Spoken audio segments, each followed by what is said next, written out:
Hello, আমি আজকে প্রথমবারের মতো কাস্টার্ড বানিয়েছি। আমার কাস্টার্ড পাউডারের পরিমাণ বেশি হওয়ায় কাস্টার্ডটি বসে গিয়েছিল। প্রথমে আমি একটি ছোট্ট পাত্রে 3 টিস্পুন কাস্টার্ড পাউডার নিয়েছি। তারপর রুম টেম্পারেচারে থাকা হাফ কাপ দুধ একটু একটু করে ঢেলে দিব এবং মিক্স করে নিব।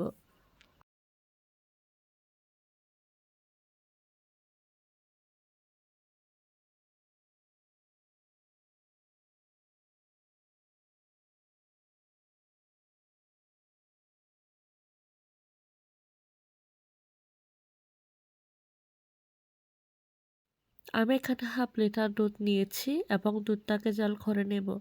দুধে যেন সর না বসে তার জন্য বারবার দুধটা নেড়ে দিতে হবে। তারপর স্বাদ অনুযায়ী চিনি দিয়ে দিব এবং ভালো করে মিক্স করে নেব।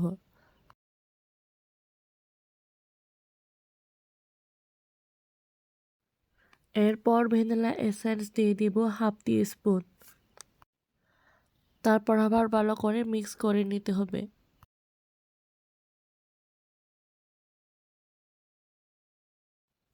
দুধে বলক আসলে মিক্স করে রাখা কাস্টার্ডটি দিয়ে দিব একটু একটু করে।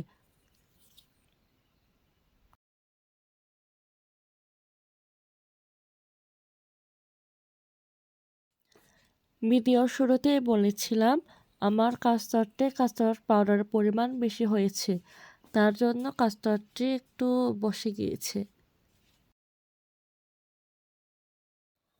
কাস্টার্ডে মিশ্রণটি দেওয়ার পর কিছুক্ষণ জাল করে নিয়ে কাস্টার্ডটি চুলা থেকে নেমে নিব এবং কয়েক মিনিটের জন্য নেড়ে দিতে হবে যাতে লাম্পস ক্রিয়েট না হয়।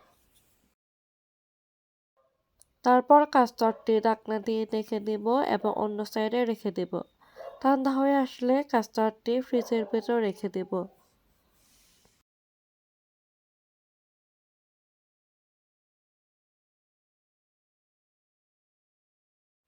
তারপর যখন মন চায় ইচ্ছামতো ফ্রুটস দিয়ে কাস্টার্ডটি খাওয়া যাবে।